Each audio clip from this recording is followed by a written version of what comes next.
Hello everyone. तो कल की वीडियो में हमने जो ऑर्गेनिक केमिस्ट्री का पेपर सॉल्व करा था बीएससी फर्स्ट सेमेस्टर का, तो ईयर के स्टूडेंट्स के लिए भी और बाकी केमिस्ट्री स्टूडेंट्स के लिए भी इम्पोर्टेंट है। तो उसमें हमने इराइथ्रियो और थ्रियो डाइस्टीरियोमर से देखे थे। अब हमारा इसमें अगला क्वेश्चन है, बनाना बॉन्ड बताने हैं हमको और इसकी इफेक्ट ऑफ एसिडिटी बतानी है साइक्लोप्रोपेन में। तो चलिए मैं इसका आंसर से आपको समझाने की कोशिश करता हूँ और सुनिएगा मेरी बात को, और वीडियो पॉज कर लीजिएगा, कहीं पे को फास्ट होगा आप स्क्रीनशॉट ले सकते हैं और पॉज करके लिख भी सकते हैं इन क्वेश्चंस को, इम्पोर्टेंट है। वैसे तो बनाना बॉन्डिंग आपकी इनऑर्गेनिक केमिस्ट्री में आपकी बोरेन मॉलिक्यूल डाइबोरेन मॉलिक्यूल में भी पाई जाती है B2H6 में, लेकिन हम ऑर्गेनिक केमिस्ट्री की बात कर रहे हैं तो यहाँ आपका एक बेंट बॉन्ड, मतलब आपने देखा होगा बनाना का शेप कैसा रहता है, आपका बेंट टाइप का रहता है। बनाना तो सबने देखा होगा, तो उसी से हम नाम से समझ सकते हैं कि बनाना बॉन्डिंग, यहाँ नाम से समझ सकते हैं कि बनाना टाइप का शेप का आपका बॉन्ड बन रहा है। तो ऑर्गेनिक केमिस्ट्री में क्या आपका है, कार्बन और हाइड्रोजन की हम बात करेंगे, कार्बन एटम होगा उसमें। तो बनाना बॉन्डिंग में हमारे एक कोवलेंट केमिकल बॉन्डिंग रहती है जो एक हमारा बनाना के स्ट्रक्चर को रिसेंबल करते हैं। जो बनाना बॉन्डिंग हो रही है उनके बीच में, कार्बन और हाइड्रोजन मॉलिक्यूल्स के बीच में, अभी मैं एग्जांपल से समझाऊंगा आपको। तो वो थोड़ा बहुत आपका बनाना के शेप को रिसेंबल कर रहे हैं, और जो उसमें इलेक्ट्रॉन की डेंसिटी है वो इलेक्ट्रॉन एक क्लाउड टाइप का फॉर्म होता है उनके बीच में, जो मॉलिक्यूल है कार्बन जो लगे होंगे, मैं भी एग्जाम्पल से भी दिखाऊंगा आपको। तो वो एक बैंड शेप बनाते हैं, साइक्लोप्रोपेन स्ट्रक्चर में देखा जाता है साइक्लोप्रोपेन। तो 3 कार्बन इसमें प्रेजेंट रहेंगे। तो अब हम इससे भी समझने की कोशिश करते हैं। इन दी मॉलिक्यूल ऑफ साइक्लोप्रोपेन, जो आपके कार्बन एटम है हैविंग sp3 हाइब्रिडाइजेशन आप समझ सकते हैं। sp3 हाइब्रिडाइजेशन की वीडियो डाली मैंने, तो देख लीजिएगा, मोस्ट इंपोर्टेंट है। sp3 क्यों कहते हैं, तो वहां पर को हमने बताया था, कल भी बताया थोड़ा मैंने शॉर्ट में, और हाइब्रिडाइजेशन की अलग से वीडियो है। तो इसमें जो with the 4 sp3 hybrid orbitals, out of these 4 sp3 hybrid, 2 outward sp3 hybrid orbital से अंडर को overlapping with the S orbital of hydrogen atom. तो इसमें से जो 2 आपके बाहर के हैं, बोल रहे अभी एग्जांपल से आपको और अच्छे से समझ में आएगा। तो जो इसमें 2 आउटवर्ड sp3 हाइब्रिड ऑर्बिटल होंगे आपके साइक्लोप्रोपेन के स्ट्रक्चर में, वो हाइड्रोजन एटम के साथ आपका ओवरलैपिंग करते हैं, तो सिग्मा एस sp3 बॉन्ड बनाते हैं। और जो बाकी रिमेनिंग 2 हाइब्रिड ऑर्बिटल हैं वो कार्बन एटम के, अभी एग्जाम्पल से और बताऊंगा आपको मैं, तो वो ओवरलैपिंग अपना एक साथ ओवरलैपिंग आते हैं with sp3 hybrid orbital of adjacent carbon atom. Adjacent मतलब अगल बगल के, एक कार्बन एटम इधर होगा, एक इधर, एक इधर, अभी 3 आपको दिखाऊंगा। तो बनाना टाइप का फॉर्म करते हैं, which looks like to the banana due to which they are known as. तो ये बनाना की तरह दिखते हैं, इसकी वजह से हम इसको बनाना बॉन्ड कहते हैं। और इसका स्ट्रक्चर हमारा साइक्लोप्रोपेन में देखा जाता है। तो बनाना बॉन्डिंग स्ट्रक्चर देखी जाती है साइक्लोप्रोपेन, तो साइक्लिक स्ट्रक्चर होगा, साइक्लोप्रोपेन बोल रहे हैं। तो चलिए अब हम एग्जाम्पल से इसको देखते हैं। तो जिसको अभी पीछे थ्योरी से उतना समझ में नहीं आया, तो वो देखिए इधर भी को, ये कार्बन आपका साइक्लोप्रोपेन है। तो साइक्लोप्रोपेन में आपके 3 कार्बन एटम प्रेजेंट हैं। तो आप दोबारा से बनाना बॉन्डिंग को एक बार और अच्छे से समझने की कोशिश करिएगा। जो आपका साइक्लोप्रोपेन में ईच कार्बन एटम है sp3 हाइब्रिडाइजेशन का होगा, हाइब्रिडाइजेशन देखिए। फिर उसमें जो 4 sp3 हाइब्रिड ऑर्बिटल हैं उसके, उसमें से जो आपके 4 sp3 हाइब्रिड ऑर्बिटल हैं, जो 2 आउटवर्ड बाहर की तरफ के जो sp3 हाइब्रिड ऑर्बिटल है वो ओवरलैपिंग कर रहे हैं आपका s orbital of hydrogen atom का जो s ऑर्बिटल है उसके साथ ओवरलैपिंग कर रहे हैं, और sigma s sp3 bond form हो रहे हैं उसमें।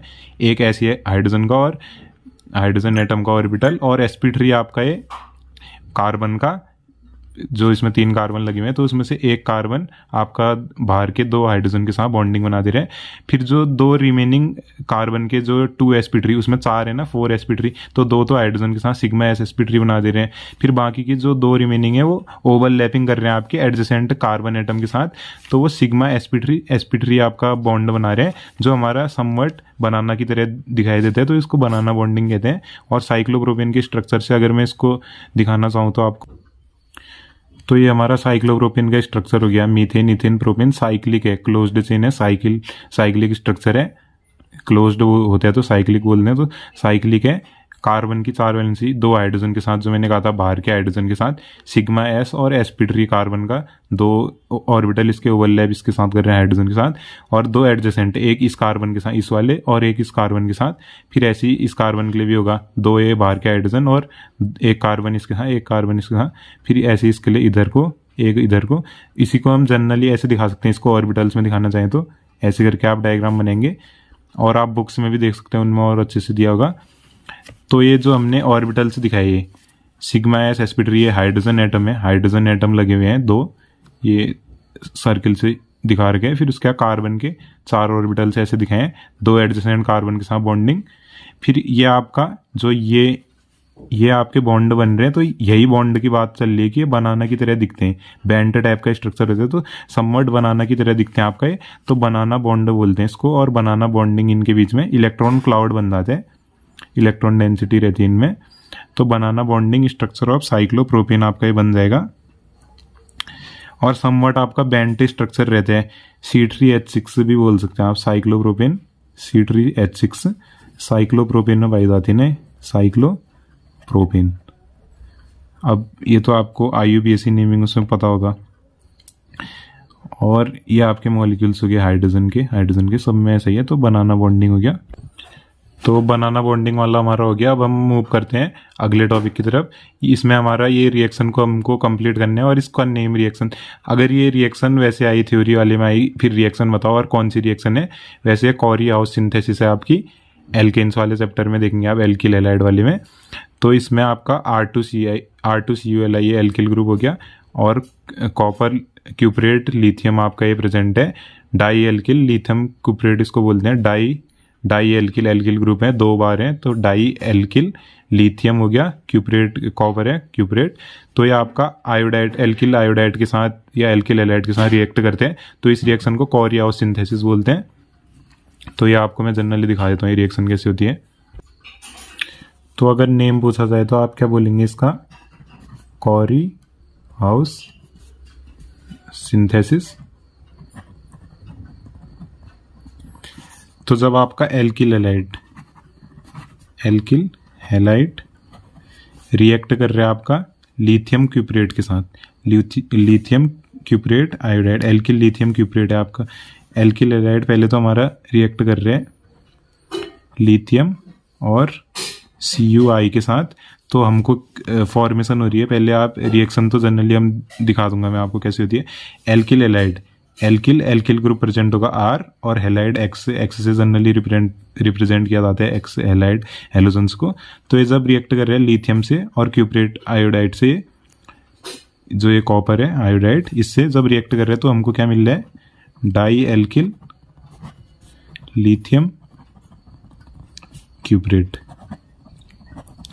अब इसी को जनरली एक नाम इससे बोलते हैं गिलमान रिएजेंट, आपसे प्रैक्टिकल में भी पूछा जा सकता है, गिलमान रिएजेंट भी बोलते हैं इसको।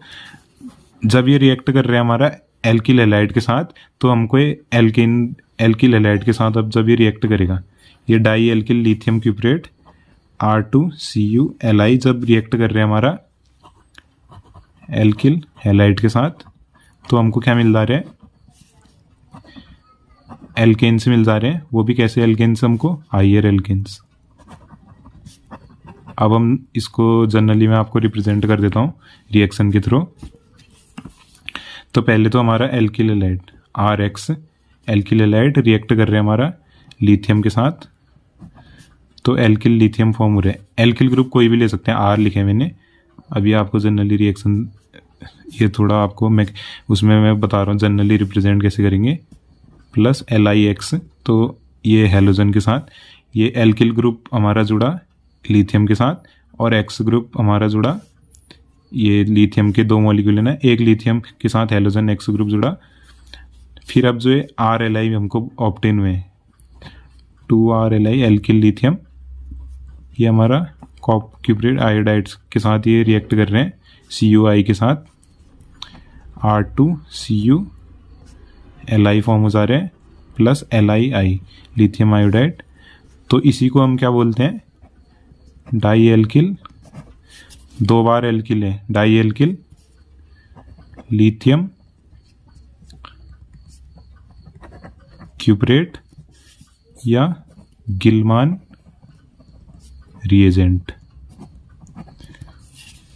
तो जब हमारा है डाई एल्किल लिथियम क्यूपरेट या गिलमान रिएजेंट जो है हमारा है R2CuLi, ये जब रिएक्ट कर रहे हैं हमारा RX एल्किल हैलाइड के साथ, तो ये हमारी बैक साइड अटैक कर रहे हैं, इसके साथ, और इस बॉन्ड पे इफेक्ट पड़ रहा है तो ये इधर की तरफ टूट रहा है, यहाँ नेगेटिव चार्ज, यहाँ पॉजिटिव चार्ज, फिर यहाँ पॉजिटिव है तो ये पीछे वाले का ये जो नेगेटिव चार्ज है एल्किल का, ये ग्रुप इसके यहाँ रिएक्ट करके आर आर डैश, तो दोनों को हम जनरली ऐसे रिप्रेजेंट करते हैं, एल्केन मिल रहा है और क्या मिल जाएगा हमको plus R C U L I X X halogen, R C U L I X alkyl copper lithium, ये इसका पूरा कंपाउंड मिल जा रहा है हेलोजन का। इसको जनरली हमको एल्केन मिल रहा है तो इस रिएक्शन में एल्केन की बात होगी, R two C U L I R X, फिर एल्केन मिल रहा है, जहाँ हमारा आर क्या रहेगा, where R equal to 1 degree 2 degree या 3 degree alkyl group, 1 degree carbon से अटैच होगा तो 1 डिग्री एल्किल ग्रुप, 2 डिग्री से अटैच होगा तो 2 डिग्री, 3 से 3 डिग्री। अब आर डैश क्या होगा हमारा 1 डिग्री या 2 डिग्री एल्किल ग्रुप, तो ये डिफरेंस इसमें आर और आर डैश में। तो अब हम जब रिएक्शन करेंगे, रिएक्शन तो हमने दिखा दी जनरली, अब एल्किल ग्रुप में ले लेता हूँ CH3 Cl, ये मैंने एल्किल हैलाइड लिया। अब ये जब रिएक्ट कर रहे हैं हमारा लिथियम के साथ 2Li, तो हमको क्या फॉर्म हो जाएगा CH3 Li, ये और हमारा CH3 Li के 2 मॉलिक्यूल है ना लिथियम के, एक तो इसके साथ जुड़ जा रहे हैं एल्किल लिथियम मिल जा रहे हैं हमको, और एक हमको LiCl लिथियम क्लोराइड ये मिल जा रहे हैं। फिर अब जब हमारे तो CH3Cl एल्किल हैलाइड जब हमारा लिथियम के साथ रिएक्ट कर रहा है तो CH3Li एल्किल लिथियम और LiCl तो मिल जा रहे हैं हमको। फिर उसके बाद हमारा 2CH3 जो हमारे एल्केन है Li, ये जब रिएक्ट कर रहे हैं हमारा कॉपर आयोडाइड के साथ, तो हमको क्या मिल रहा है CH3 alkyl dialkyl lithium cuprate या गिलमान रिएजेंट। आप इसको पूरा रिएक्शन को पूरा लिखेंगे कि हो क्या रहा है इसमें करके, कि एल्किल हैलाइड जब रिएक्ट कर रहे हैं, एल्किल हैलाइड जब रिएक्ट कर रहे हैं लिथियम के साथ तो एल्किल लिथियम, फिर लिथियम क्लोराइड ये मिल रहा है। फिर उसके बाद जब ये एल्किल लिथियम क्यूप्रस आयोडाइड के साथ ये रिएक्ट कर रहे हैं कॉपर आयोडाइड के साथ तो ये हमको डाई एल्किल लिथियम क्यूप्रेट, या इसको पीछे मैंने लिखा रखा है इसका नाम आप देख लीजिएगा, गिलमान रिएजेंट या डाई एल्किल लिथियम क्यूप्रेट मिल रहा है। नाम आप यहीं से समझ सकते हैं, एल्किल ग्रुप 2 बार है CH3 डाई एल्किल लिथियम हो गया क्यूप्रेट हो गया, तो ये हमको जनरली मिल रहा है। और इसके साथ हमको क्या मिलेगा लिथियम आयोडाइड, ये कॉपर इसके साथ जुड़ गया 2 बार एल्किल है, और लिथियम आयोडाइड ये इसके साथ जुड़ गया। तो अब क्या हो रहा है हमारा CH3 का होल ट्वाइस, जो है CH3 का होल ट्वाइस CuLi है, जो है हमारा डाई एल्किल लिथियम क्यूप्रेट है। ये जब हमारा रिएक्ट कर रहे हैं CH3Cl एल्किल क्लोराइड के साथ या एल्किल हैलाइड के साथ, कोई भी ले सकते हैं, तो एल्किल क्लोराइड ले रखे हैं इस रिएक्शन में। एल्किल हैलाइड है ना जनरली, तो एल्किल क्लोराइड ले रखे, वैसे एल्किल हैलाइड लिखेंगे आप रिएक्शन में। या अगर आप इसका एग्जांपल दे रहे हैं तो ये इसमें अब हम इसकी रिएक्शन कर देंगे। तो SN2 मैकेनिज्म से SN2 SN1 भी पढ़ लेना। तो SN2 मैकेनिज्म से क्या हो रहा है इसमें, ये इस पे रिएक्ट कर रहे हैं, फिर यहाँ से बॉन्ड टूट रहे हैं, तो CH3Cl में से Cl निकल जा रहा है, और ये CH3 ग्रुप इसके साथ जुड़ के CH3 मिल रहा है हमको, और एक CH3 CuLiCl। तो जनरली आपका ये एल्केन फॉर्म हो जा रहे हैं। अब इसका नाम देख सकते हैं मीथेन, ईथेन, ईथेन हो जाएगा, सिंगल बॉन्ड है तो एन, तो इससे आप रिएक्शन समझ सकते हैं। तो अगली रिएक्शन है हमारी इसी की।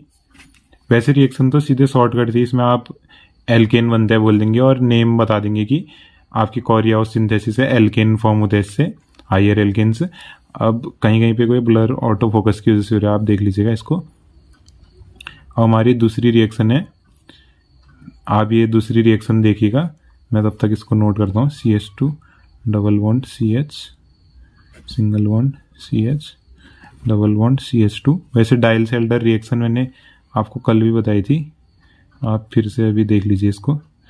CH2CH CHO, तो ये है आपकी रिएक्शन और मैंने नोट कर दिया है। तो ये हमारा, इसका नाम क्या होगा, पहले नाम पता कर लीजिए इसका। मैथ एथ प्रोप ब्यूट, तो ब्यूटेन तो हो गया। अब डबल बॉन्ड है, डबल बॉन्ड कहाँ का है, अगर हम नंबरिंग करें तो 1 2 3 4, 1 पे है और 3 पे है, तो क्या क्या हो जाएगा इसका नाम 1 3, 4 कार्बन है तो methane ethane propane butane buta. अब इसमें 2 बार डबल बॉन्ड है तो डाई, 3 बार होता है ट्राई, डाई इन। एल्किन के लिए सफिक्स से इन लगते हैं, इसके पीछे से जो लगते हैं इन लगेगा। अब जब ये हमारा मीथेन इथेन, इसको बोलते हैं हम इथाइलिन, इथाइलिन मॉलिक्यूल है। इसको जनरली हम, ये तो हम क्या बोलेंगे इसको, कंजुगेटेड, ये नाम तो ये हो गया इसका, इसको जनरली ऐसे ही बोलते हैं कंजुगेटेड डाई इन। और रिएक्शन का नाम तो सॉरी मैं बताने ही भूल गया, इसमें क्या होते हैं, वैसे कल मैंने बता रखी है, कल के पेपर में आप इसके पहले पार्ट देख सकते हैं, डाइलसेल्डर रिएक्शन, लेकिन इसमें हमारा रिएक्टेंट दूसरे थे, सबस्ट्रेट और रिएजेंट। तो इसमें ये डाइलसेल्डर रिएक्शन है, इसको फिर हम हाइड्रोजिनेशन भी करेंगे तो हमको साइक्लोहेक्सेन मिल जाएगा। तो इसको हम जब रिएक्ट करते हैं इथाइलिन को, एक तो इसको हम कंजुगेटेड डाई इन बोलते हैं और इथाइलिन को हम क्या बोलते हैं, डाई इनोफाइल, तो डाई इनोफाइल बोलते हैं इसको हम। तो ये सब हमारे रिएक्ट कर रहे हैं तो क्या हो रहा है, हमारा मैकेनिज्म नहीं बतानी है, सीधे इसको रिएक्शन का प्रोडक्ट बताना है और नाम बताने हैं। आप लिखना चाहें तो लिख भी सकते हैं, लेकिन इसमें जनरली नेम और रिएक्शन बताओ, क्या रिएक्शन का प्रोडक्ट बताओ बोल रहे हैं। CH2 रट के ले जाने की जरूरत नहीं है, मैं इस पे बता देता हूँ हो क्या रहे जनरली। तो ये देखिए 1 2 3 4 1 2, ये आपका 2 कार्बन की चेन यहाँ पर को है, 3 सॉरी इथाइलिन है, और 1 2 3 4 4 यहाँ पर को है। तो ये 1 2 3 4 तो रहे, जहाँ डबल बॉन्ड है वहाँ से डबल बॉन्ड हट जा रहे, जहाँ डबल बॉन्ड है वहाँ से सिंगल बॉन्ड, जहाँ सिंगल बॉन्ड है वहाँ डबल बॉन्ड। तो देखिए जहाँ सिंगल बॉन्ड है वहाँ डबल बॉन्ड, और यहाँ डबल बॉन्ड है तो यहाँ सिंगल बॉन्ड, यहाँ डबल बॉन्ड है तो डबल बॉन्ड हट गया, और फिर ऐसे आपका स्ट्रक्चर बन गया। इसको हम क्या बोलते हैं, साइक्लोहेक्सेन। तो आपकी रिएक्शन तो पूरी यहीं पे को ख़त्म हो गई है। देखिए इतनी छोटी सी रिएक्शन है और इसमें आपको कितने नंबर मिल जा रहे हैं, 6 नंबर मिल जा रहे हैं आपको ये रिएक्शन का, सॉरी यहाँ पर को, तो यहाँ पर को आपको इतनी सी रिएक्शन करेगा आपको 6 नंबर मिल जा रहे हैं। तो देख लीजिए इसका प्रोडक्ट, बस यहीं तक है वैसे होने को प्रोडक्ट, तो इसका साइक्लोहेक्सेन ये प्रोडक्ट हमको मिल गया। समझ में आ गया होगा, बॉन्ड मैकेनिज्म नहीं दिखानी इसकी, वैसे बॉन्ड का फिजन होगा। अगर थोड़ा सा मैं जनरली दिखा दूँ तो बॉन्ड यहाँ से यहाँ को टूटेगा तो इधर नेगेटिव चार्ज, और इधर बॉन्ड इधर को टूटेगा, और इसमें बॉन्ड आपका ऊपर के कार्बन की तरफ, अगर आप जहाँ को बॉन्ड शिफ्ट कर रहे हैं इधर नेगेटिव चार्ज आता है, इधर जनरली पॉजिटिव। तो ये जब इसका नेगेटिव, ये आप समझने की कोशिश करिएगा, पॉजिटिव नेगेटिव पॉजिटिव, तो यहाँ पॉजिटिव नेगेटिव डबल बॉन्ड, यहाँ positive negative single bond, negative positive single bond, cyclohexane. अब इसको जब हम हाइड्रोलिसिस करते हैं, सॉरी हाइड्रोलिसिस नहीं, हाइड्रोजिनेशन, हाइड्रोलिसिस तो वाटर के साथ, हाइड्रोजिनेशन करते हैं जब हम इसकी, निकल की प्रेजेंस में कैटलिस्ट रहेगा आपका निकल। तो हाइड्रोजिनेशन जब हम कर रहे हैं H2 मॉलिक्यूल्स के प्रेजेंट में, H2 की हाइड्रोजन की प्रेजेंस में, तो हमको क्या मिल जाता है, इसका नाम आपको पता ही होगा, साइक्लो, क्लोज्ड चेन है तो साइक्लोहेक्सेन।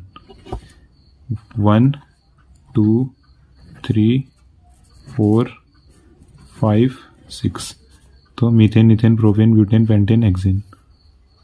तो जैसे आप देख सकते हैं शॉर्ट आंसर क्वेश्चन में आपको, अब तो आपका पैटर्न चेंज हो गया, आपको अटेम्प्ट यानी 4 था, तो आपको ऐसी 4 या ऐसी कुछ भी हो सकते हैं, अटेम्प्ट चॉइस मिलती है। इतने सारे क्वेश्चन है, आपको कोई भी 4 करने थे, 6 क्वेश्चन दिए हैं, 4 की चॉइस थी आपको, जो आते हैं वो 4 करने थे आपको। और अब लॉन्ग आंसर क्वेश्चन में आ जाते हैं, जो अब शायद से पैटर्न चेंज हो गया तो 20 नंबर का। तो बेयरस्टेन थ्योरी वाले क्वेश्चन में आ जाते हैं हम। लिमिटेशन बताने हमको बेयरस्टेन थ्योरी के क्या होते हैं, और इसको फिर सैची और मोहन ने कैसे इसको मॉडिफाई किया था, इसमें हम आ जाते हैं अगले क्वेश्चन में। तो आप नोट डाउन करिएगा इन क्वेश्चन के आंसर। तो अब बेयरस्टेन थ्योरी में आ जाते हैं हम। तो क्वेश्चन को अगर हम दोबारा से देखें तो बेयरस्टेन थ्योरी बतानी है हमको, इसके लिमिटेशंस। तो बेयरस्टेन थ्योरी बताना चाहे तो वो भी बता सकते हैं, लेकिन लिमिटेशंस पूछे हैं तो टू द पॉइंट आंसर में सीधे लिमिटेशंस, और फिर सैची और मोर द्वारा इसको कैसे मॉडिफाई किया गया था। तो बेयरस्टेन थ्योरी अगर हम जनरली देखें तो अगर हमको इसमें क्या है, हमने लेस स्टेबल नेचर बताने हैं 3 या 4 मेंबर्ड साइक्लोएल्केन्स का, क्योंकि हमारे 3 और 4 मेंबर्ड जो साइक्लोएल्केन्स है वो लेस स्टेबल नेचर के रहते हैं बोल रहे हैं। तो बेयर ने एक थ्योरी प्रपोज करी 5 और 6 मेंबर्ड साइक्लोएल्केन्स के कंपेयर में, साइक्लोहेक्सेन्स वगैरह जो है हमारे 5 और 6 मेंबर्ड साइक्लोएल्केन्स, तो उनके कंपेयर में 3 और 4 लेस स्टेबल रहते हैं, स्टेबिलिटी कम रहती है। तो इसी थ्योरी को हम बेयरस्टेन थ्योरी बोलते हैं। तो ये हमारे 1 2 3 4, तो ये हमारे लेस स्टेबल 3 मेंबर्ड या 4 मेंबर्ड हमारे लेस स्टेबल हैं, जबकि हमारे 1 2 3 4 5 मेंबर्ड या 1 2 3 4 5 6 cyclopentane, cyclohexane, cyclo methane, ethane, propane, cyclopropane, cyclobutane, ये हमारे लेस स्टेबल, ये मोर स्टेबल है। तो बेयर ने क्या करा, ये बेयरस्टेन थ्योरी के अकॉर्डिंग एल्केन जिनका प्लेनर नेचर है with a certain angle of deviation from normal, जो हमारा नॉर्मल बॉन्ड एंगल है उससे सर्टेन एंगल ऑफ डेविएशन है हमारा बॉन्ड एंगल 109.5 डिग्री, जिसको हम इस इक्वेशन से दिखा सकते हैं। तो दोबारा से समझिएगा इस पॉइंट को। जो बेयर के अकॉर्डिंग जो साइक्लोएल्केन्स है उनका प्लेनर नेचर रहता है हमारा, एक सर्टेन एंगल ऑफ डेविएशन के डेविएशन रहते हैं, एक सर्टेन एंगल ऑफ डेविएशन मतलब समझें कि आप जैसे रिफ्लेक्स, फिजिक्स वालों को ज़्यादा समझ में आएगा, लाइट का रिफ्लेक्शन होता है, रिफ्लेक्शन होता है तो डेविएट करती है सर्टेन एंगल से, मतलब वो जैसे अगर मान सकते हैं कि ये रे ऑफ लाइट है तो ऐसे करके मूव जा रही है, ऐसे करके कहीं को भी मूव हो रही है, तो डेविएशन उसका पाया जाता है। जाना सीधे चाहिए था लेकिन डेविएशन आ जा रहा है उसके पास में, तो इस तरीके से आप डेविएशन को समझ सकते हैं।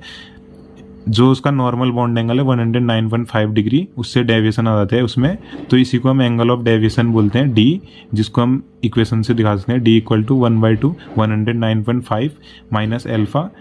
तो यहाँ पर को हमारा एल्फा क्या है, तो एल्फा जो है हमारा इनर एंगल ऑफ साइक्लोएल्केन्स है। तो आप जनरली इसमें देखिए बेयर के अकॉर्डिंग प्लेनर नेचर है जिनका, वो सर्टेन एंगल ऑफ डेविएशन पाए जाते हैं नॉर्मल बॉन्ड एंगल 109.5 डिग्री से। तो ये इनर एंगल है हमारा साइक्लोएल्केन्स का, इनर एंगल जो उसमें रहेगा। तो इसको हम अब जनरली एग्जांपल से मैं समझा देता हूँ आपको हो क्या रहा है इसमें। इक्वेशन फर्स्ट से हमारा angle of deviation in various cycloalkane से ऐसे देखा जा सकता है, D angle of deviation cycloalkane है 24.75 डिग्री, 24.7, ये कैलकुलेट करके निकाल लेना आप, डी 9.75 डिग्री, ये इसके लिए कैलकुलेट किए गए हैं।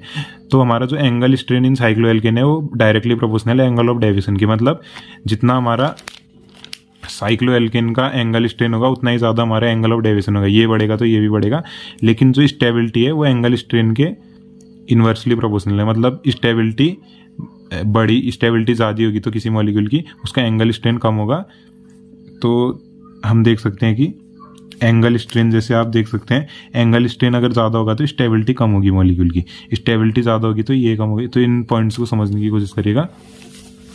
फिर जब हम इन सारे पॉइंट्स को हम लगा रहे हैं तो हमारा सबसे ज़्यादा ये देखा जा रहा है साइक्लोपेंटेन 1 2 3 4 5 मॉलिक्यूल है, इसमें साइक्लोहेक्सेन स्टेबिलिटी ऑर्डर ऐसे करके है, साइक्लोपेंटेन, हेक्सेन, प्रोपेन, फिर उसके बाद ब्यूटेन, साइक्लोब्यूटेन, फिर साइक्लोप्रोपेन, तो 3 वाला सबसे लास्ट में। अब इसकी लिमिटेशन जो जनरल इसका मेन पॉइंट था, बेयरस्टेन थ्योरी के अकॉर्डिंग जो साइक्लोएल्केन्स है उनका प्लेनर नेचर है, लेकिन साइक्लोप्रोपेन ही हमारा प्लेनर नेचर का पाया गया, मतलब प्लेन में प्लेनर नेचर इसी का पाया गया हमारा साइक्लोप्रोपेन का, साइक्लोप्रोपेन मीथेन इथेन प्रोपेन इसी का पाया गया बस। और दूसरा लिमिटेशन है इसका, जो इसके ड्रॉबैक आई, मतलब जो इसकी कमी आई इसके मॉडल में, जो इसकी थ्योरी थी, according to Baeyer strain theory cyclopentane behave as most stable cycloalkane. तो साइक्लोपेंटेन जो है हमारा ये बोल रहे हैं कि सबसे ज़्यादा स्टेबल है बेयरस्टेन थ्योरी के अकॉर्डिंग, लेकिन वेरियस एक्सपेरिमेंटल ऑब्जर्वेशन से हमको पाया गया कि साइक्लोहेक्सेन हमारा सबसे ज़्यादा मोस्ट स्टेबल हमारा साइक्लोएल्केन बिहेव करते हैं। तो ये इसके सर्टेन लिमिटेशंस थे। तो बियरस्टेन थ्योरी के बाद हमको इसमें बताने की जैसे आप क्वेश्चन में देख सकते हैं कि बियरस्टेन थ्योरी के बाद सैच्से एंड मोहर का हमको बताने की उन्होंने कैसे इसको मॉडिफाई करा। इसकी जो बियरस्टेन थ्योरी है इसकी लिमिटेशन से देखे तो साइक्लोहेक्सेन उनके लिए जो इसकी थ्योरी है वो सैच्से मोहर ने अपनी थ्योरी दी, जिसमें उन्होंने चेयर कन्फर्मेशन थ्योरी या स्ट्रेनलेस थ्योरी दी साइक्लोहेक्सेन के लिए। एक नया मॉडल उनका थ्योरी प्रपोज की गई सैच्से एंड मोहर साइंटिस्ट्स के द्वारा। तो इसके अंदर ये हमारा है। तो जो सैच्से एंड मोहर का थ्योरी है उसमें 3 डिफरेंट टाइप के कंडीशंस पे डिपेंड करते हैं। एक हमारा एंगल स्ट्रेन पे और स्टेरिक स्ट्रेन पे और bond pair strain which is known as Sachse Mohr theory या स्ट्रेनलेस थ्योरी। तो इस थ्योरी के अकॉर्डिंग जो साइक्लोहेक्सेन मॉलिक्यूल है वो नॉन प्लेनर चेयर फॉर्म में आपका पाया जाता है, मतलब प्लेनर नहीं है, चेयर फॉर्म चेयर टाइप का स्ट्रक्चर बनता है जहां आपके सारे 6 कार्बन एटम्स डिस्ट्रीब्यूटेड है आपके 2 डिफरेंट प्लेन में, जिसमें आपका प्लेन क्या है, एक तो 1 3 5 प्लेन है, एक 2 4 6 प्लेन है। तो 1 3 5 प्लेन हो गया और 2 4 6 प्लेन हो गया। 1 3 5 हमारा फर्स्ट प्लेन हो गया, 2 4 6 हमारा सेकंड प्लेन हो गया। तो चेयर की तरह इसका स्ट्रक्चर दिख रहा है, तो चेयर फॉर्म बोल दिया इसको। तो ये फर्स्ट पॉइंट की बात होगी इसकी। बस इतना ही लिखना है इसको हमको कि इस थ्योरी के अकॉर्डिंग जो मॉलिक्यूल है 1 3 5 और 2 4 6 में पाया जाता है साइक्लोहेक्सेन का, जो हमारे कार्बन कार्बन बॉन्ड है इसमें all angle in all the CC, जो कार्बन कार्बन बॉन्ड के बीच के एंगल है being 111 degree, this indicate the negligible angle strain. तो इसमें हम इससे इंडिकेट होता है कि हमारा जो एंगल स्ट्रेन है वो नेग्लिजिबल है हमारा चेयर कन्फर्मेशन में। तो आप ऐसे जनरली डायग्राम से भी दिखा सकते हैं, 111 डिग्री का एंगल है तो एंगल स्ट्रेन हमारा नेग्लिजिबल होगा। और फिर तीसरा पॉइंट है, जो हमारे सारे कार्बन एटम है चेयर कन्फर्मेशन में साइक्लोहेक्सेन के, उसमें 2 हाइड्रोजन एटम्स प्रेजेंट रहते हैं। जैसे जो ईच कार्बन एटम जो इसमें प्रेजेंट है साइक्लोहेक्सेन के चेयर कन्फर्मेशन में, उसमें 2 टाइप के हाइड्रोजन एटम प्रेजेंट है। एक्सियल हाइड्रोजन जो एक्सियल में प्रेजेंट होंगे, इक्वेटोरियल मतलब जो इक्वेटोरियल में प्रेजेंट होंगे। तो HA ऐसे करके दिखाते हैं वाले हाइड्रोजन को एक्सियल, HE ऐसे करके इक्वेटोरियल। तो which construct the 2 types of the bond in carbon atom, axial और इक्वेटोरियल बॉन्ड बनाते हैं। तो एक्सियल हाइड्रोजन को हम ऐसे करके दिखाते हैं जनरली। आप इसका स्ट्रक्चर हो गया साइक्लोहेक्सेन का, एक्सियल ऐसे ऊपर की तरफ, जनरली आप बुक्स में देखिएगा और अच्छे से होगा क्योंकि मैंने रब बना रखा है। तो इक्वेटोरियल हाइड्रोजन हमारा इक्वेटोरियल की तरफ होगा ऐसे करके, ये अपोजिट डायरेक्शन में लगभग रहते हैं हमारे। तो जहाँ हमारा एक्सियल सीधा है तो इक्वेटोरियल तिरछा टाइप का आपका है। इक्वेटोरियल आपको समझना पड़ेगा, स्टीरियो आइसोमेरिज्म इनके अंदर आते हैं, स्टीरियो केमिस्ट्री वाले चैप्टर के अंदर आते, सॉरी। तो जब मैंने एक्सियल हाइड्रोजन और इक्वेटोरियल हाइड्रोजन को दोनों को एक साथ दिखाया तो इस टाइप का स्ट्रक्चर है आपका। बस इतना ही था इस क्वेश्चन में। अब हमारा अगला पार्ट है इसका, mechanism of free radical halogenation of alkenes का डबल बॉन्ड प्रेजेंट रहेगा। इसमें हमको मैकेनिज्म बताने फ्री रेडिकल हेलोजिनेशन का। तो चलिए इसको शुरू कर। तो free radical halogenation of alkenes तो मैंने शुरू कर दिया। अब इसमें दूसरा क्वेश्चन, उसका जो पार्ट है लॉन्ग आंसर क्वेश्चन का। तो फ्री रेडिकल हमको पहले पता होना चाहिए कि फ्री रेडिकल क्या होते हैं। हमारे 2 टाइप के बॉन्ड फिशन रहते हैं, 2 टाइप के, होमोलिटिक, मैं रफ में बता रहा हूँ आपको, होमोलिटिक बॉन्ड फिशन और हेटेरोलिटिक बॉन्ड फिशन। तो होमोलिटिक बॉन्ड फिजन क्या रहेगा हमारा, इस टाइप का बॉन्ड फिजन या बॉन्ड की ब्रेकिंग या बॉन्ड का क्लीवेज कह सकते हैं, जिसमें हमारे जो भी हमारे बॉन्डेड एटम है, जैसे हम मान सकते हैं कि ये हमारा कार्बन कार्बन बॉन्ड ऐसे प्रेजेंट है। तो ऐसे करके जो बॉन्ड इसकी ब्रेकिंग हो रही है, ये एक इलेक्ट्रॉन हमने ऐसे दिखाया। तो हमको इस टाइप के बॉन्ड फिजन को हम होमोलिटिक बॉन्ड फिजन कहते हैं, क्योंकि हमारा जो बॉन्डेड एटम है वो उनके पास इक्वल शेयरिंग हुई है, कोवलेंट बॉन्ड मान सकते हैं। जो इनके बीच में बॉन्ड बने वो इस तरीके से क्लीव होगा, इस तरीके से ब्रेक होगा कि इनमें अपने अपने इलेक्ट्रॉन दोबारा से वापस चले जाएंगे। ये एक इसके पास चले जाएगा, एक इसके पास चले जाएगा। तो हम ऐसे दिखा सकते हैं इनको। तो ये जो हमको ऑब्टेन हुए इन्हीं को हम बोलते हैं फ्री रेडिकल्स। अब होमोलिटिक बॉन्ड फिजन में हम ऐसे वाला एरो दिखाते हैं, हाफ एरो नोटेशन ऐसे करके या ऐसे करके। तो हाफ एरो, फुल एरो नहीं होते, इस टाइप का एरो नहीं होता है, half arrow notation homolytic bond fission में। और होमोलिटिक बॉन्ड फिशन में हमको फ्री रेडिकल मिलते हैं जिनमें हमारा इलेक्ट्रॉन है। और होमोलिटिक बॉन्ड फिशन हमारा या तो पर ऑक्साइड से हो सकता है, पर ऑक्साइड से, या हाई टेम्परेचर, या टेम्परेचर हमारा हाई रहेगा उससे हो सकता है। इस टाइप के आपके होमोलिटिक बॉन्ड फिशन हो गए। फिर ये तो हमारे 3 पॉइंट हो गए होमोलिटिक बॉन्ड फिशन के। एक और पॉइंट आप नोट डाउन कर सकते हैं कि जो होमोलिटिक बॉन्ड फिशन रहता है बॉन्डेड एटम्स के बीच में, वो हमारा तब रहता है या तो हमारे जो इलेक्ट्रोनेगेटिविटी डिफरेंस है, इलेक्ट्रोनेगेटिविटी पढ़ लीजिएगा, इलेक्ट्रोनेगेटिविटी डिफरेंस है जो एटम्स के बीच में, या तो वो बहुत लो होना चाहिए, वेरी लो, या तो जीरो होना चाहिए। तो ये भी हमारा होमोलिटिक बॉन्ड फिशन। अब हेट्रोलिटिक बॉन्ड फिशन क्या होता है? हेट्रोलिटिक नाम से ही पता चल रहा है, तो इसका सीधा अपोजिट उल्टा हो जाएगा। तो इस टाइप का आपका बॉन्ड फिशन, ब्रेकिंग या क्लीवेज आपका बॉन्डेड एटम्स का, मान लेते हैं हम दोबारा से कार्बन कार्बन अगर हमारे एटम है, कोवलेंट बॉन्ड फॉर्म है, म्यूचुअल शेयरिंग भी है। म्यूचुअल शेयरिंग यही समझ सकते हैं, आपने अपने दोस्तों को पैसे दिए, उसने भी आपको उसके बदले पैसे दिए, फिर आपने उसने आपको, या ऐसे समझ सकते हैं कि आपने अपने दोस्तों को पैसे दिए, फिर उसने आपको उसके बदले कोई चीज़ दे दी, तो म्यूचुअल शेयरिंग होगी कि आपने अपने दोस्तों को किसी चीज़ के लिए पैसे दिए, उसने आपको उसी वैल्यू की कोई आपको चीज़ दे दी। तो इससे आप समझ सकते हैं म्यूचुअल शेयरिंग। तो कोवलेंट बॉन्ड है इनके बीच में। तो ये हमारे इलेक्ट्रॉन्स प्रेजेंट है। तो हेट्रोलाइटिक में क्या होता है आपका, हेट्रोलिटिक बॉन्ड फिशन में एक ही के पास जाता है पूरा। अब हेट्रोलिटिक बॉन्ड फिशन में ऐसे वाला एरो दिखाते हैं, इससे क्या फॉर्म होते हैं हमारे, ये मैं कार्बन कार्बन नहीं है, आप सॉरी, यहाँ पर को कैटायन और एनायन बोलेंगे हम, कैटायन और एनायन। तो दो हमारे एटम्स हैं, तो ये मॉलिक्यूल में जब हेट्रोलिटिक बॉन्ड फिशन हो रहा है तो एक के पास इलेक्ट्रॉन्स आ रहा है हमारा बाय अ सिंगल कोवलेंट, जो है हमारा कोवलेंट बॉन्ड है ना, ये सिंगल कोवलेंट बॉन्ड है। तो एक के पास तो हमारा पॉजिटिव चार्ज चले जा रहे हैं, एक के पास नेगेटिव चार्ज, तो एनायन बन जा रहे हो, सी नेगेटिव, सॉरी। तो ये एक कैटायन बन जा रहे, एक एनायन बन जा रहे, और सिंगल कोवलेंटली बॉन्डेड मॉलिक्यूल्स है, तो ये हेट्रोलिटिक बॉन्ड फिशन।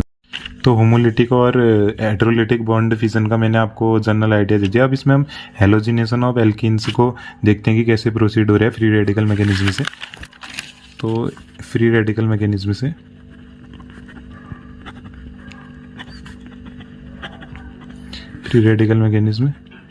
पहला स्टेप, आप इसको ब्रीफ में लिखेंगे पूरा। चेन की क्या है, इनिशिएशन स्टेप भी बोलते हैं कोई कोई इसको, इनिशिएशन, टर्मिनेशन और प्रोपोगेशन स्टेप। तो ऑर्गेनिक परऑक्साइड लेते हैं बोला था मैंने, ये फ्री रेडिकल मैकेनिज्म है। तो ऐसा हाफ बॉन्ड नोटेशन, हीट भी करेंगे, टेम्परेचर की रिक्वायरमेंट भी होती है। 2RO, ये इसके मॉलिक्यूल फ्री रेडिकल से एक हमको मिला, ऑर्गेनिक परऑक्साइड बोल सकते हैं इसको हम। अब दूसरा स्टेप है हमारा स्टेप 2। इसमें क्या हो रहा है हमारा, जो ऑर्गेनिक परऑक्साइड से हमको एल्किल ऑक्साइड, ये ऑक्सीजन के साथ वाला मॉलिक्यूल मिला है, ये HBr के साथ जब रिएक्ट करते हैं तो HBr भी ऐसी फ्री रेडिकल मैकेनिज्म से जब टूटेगा तो ROOH, एक तो ROOH बन गया। अब यहाँ पे को RO के रिएक्शन को बैलेंस कर लेंगे हम, प्लस Br रेडिकल मिल गया हमको। अब हमारा है इसमें स्टेप 3, प्रोपोगेशन स्टेप। तो प्रोपोगेशन स्टेप में हम क्या करेंगे, हमारे पास एल्किन की चेन है, ये मान लीजिए हम 3 चेन वाला हमारा ये 3 एटम प्रेजेंट है इसमें कार्बन के, ये वाला हमारा एल्किन है, मीथेन, इथेन, प्रोपीन है। तो इस पे तो पहले इस टाइप का बॉन्ड फिजन हो रहा है।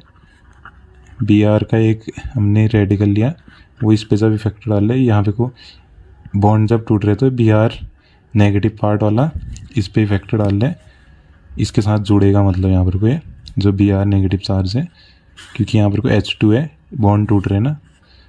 तो जनरली आपको मैं दिखा देता हूँ, CH3CH, यहाँ पर को एक पॉजिटिव चार्ज क्रिएट हुआ, और CH2 Br ये इससे जुड़ गया इधर।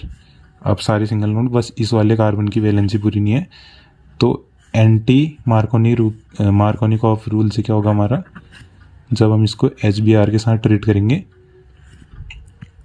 तो HBr भी हमारा एंटी मार्कोनिकॉफ रूल से होगा। इसमें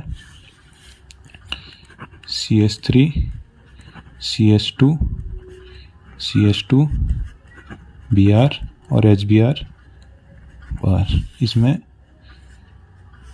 ये हाइड्रोजन कम है, इस वाले पे हमारा हाइड्रोजन जुड़ गया, मतलब एंटी मार्कोनिकॉफ रूल लग गया। ये आपके सिलेबस में है, anti Markovnikov rule. Anti Markovnikov rule से हमको ये वाला प्रोडक्ट मिल गया। फ्री रेडिकल मैकेनिज्म है ये, तो इसको और अच्छे से आप बुक में, मैंने खाली एक बेसिक आइडिया दिया कि होता क्या करके। तो ये तो आपका फिर रिजोनेंस है हमारा अगला टॉपिक। रिजोनेंस वीडियो बना रही है। हाइपर कंजुगेशन बता दूंगा इसको मैं, इंडक्टिव इफेक्ट होते हैं, हाइब्रिडाइजेशन ऑफ कार्बन बता रहे हैं, फिर भी और बता दूंगा मैं इसको। स्टीरियो आइसोमेरिज्म में मैंने हल्का फुल्का आपको कल को बताया था। और क्या बचा है अब इसमें, एरोमेटिसिटी, रिएक्शन इंटरमीडिएट बचे हैं, फॉर्मल चार्ज और आयनिक स्पीसीज। बस अब थोड़े बहुत ही इसमें टॉपिक बचे हैं। वैसे अटैम्प्ट है 2 करने, 2 हमने अटैम्प्ट कर ही दिए हैं, मतलब एक वाला हो गया, एक रिजोनेंस, हाइब्रिडाइजेशन, इंडक्टिव इफेक्ट, ये सब हो गया, या स्टीरियो आइसोमेरिज्म वाला भी कर सकते हैं आप। तो आज की वीडियो के लिए इतना ही, फिर लेंथ भी ज़्यादा हो जाती है वीडियो की। तो मिलते हैं आप अगले पेपर को जब मैं सॉल्व करूँगा। Thank you. और चैनल को सब्सक्राइब कर देना, लाइक कर देना, कमेंट कर देना, शेयर कर देना अपने दोस्तों के साथ। और ठीक है, बाय।